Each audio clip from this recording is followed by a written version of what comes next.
Okay, number 10 is anaphora. Like I was saying, is the repetition of same words or phrases repeated at the beginning of successive phrases or clauses. That means when you have one particular word repeated often in the sentence, that is at the beginning of a phrase or at the beginning of a clause. For instance, you have this expression that is commonly said by William Shakespeare.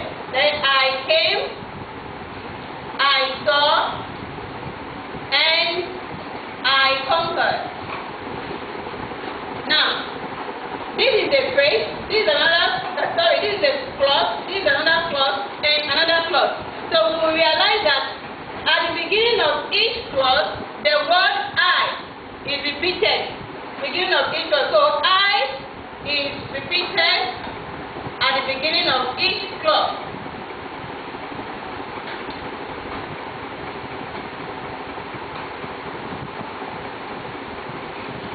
So when you have an example like this, when you have a phrase or a sentence given to you like this and you are told to identify the figure of speech, this is an anaphora because I is repeated at the beginning of each clause in this sentence here. Another example of anaphora expression is unfortunately.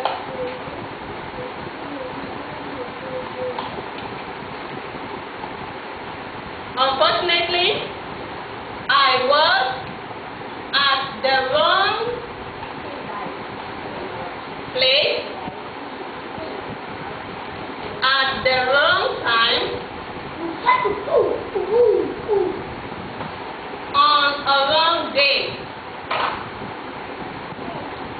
This is another example. You have, unfortunately, I was at the wrong place at the wrong time on the wrong day. Now, if we look at this sentence critically, we'll find out that in the first clause, you have wrong here.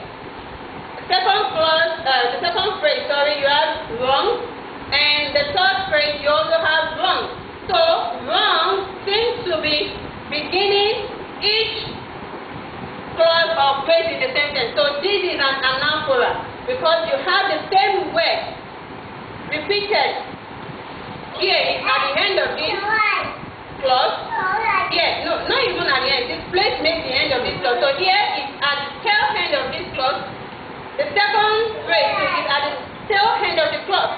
The third phrase is at the tail end of the clause. You find out that a word and there is a word that comes after wrong at each phrase or clause. So when you have a word repeated at this point, then it is called anaphora.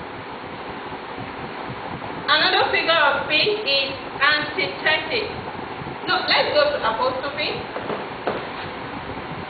Now, apostrophe is when you are referring to an invisible person in a poem or in a text.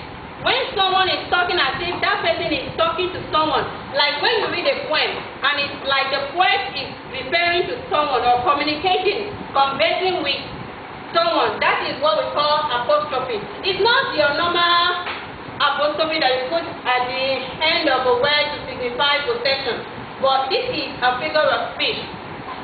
So apostrophe is when a person is directly addressing an invisible person in a text or in a poem. This is when a person is directly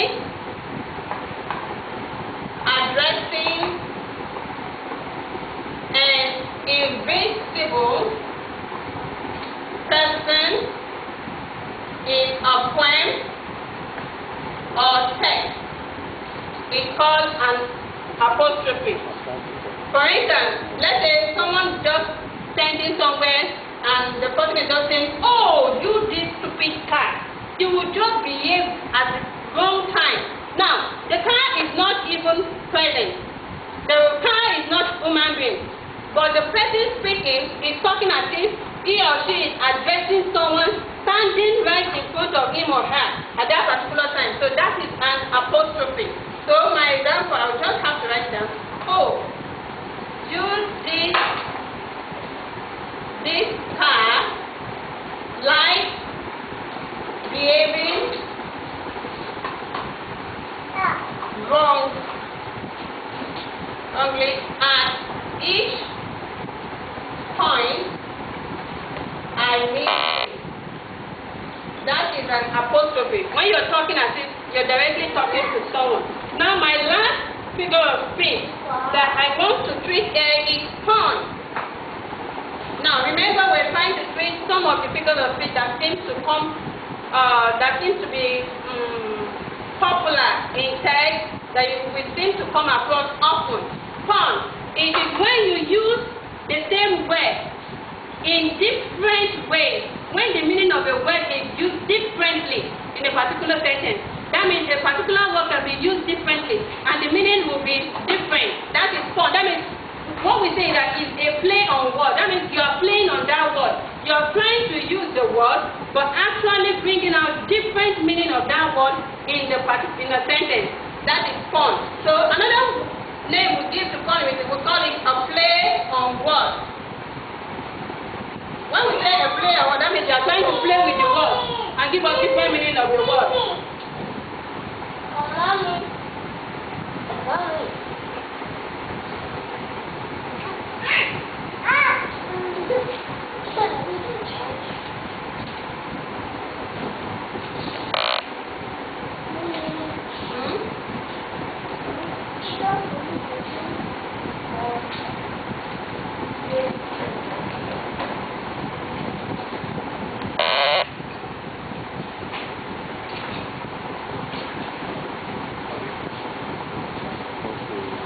For example, we have a boiled egg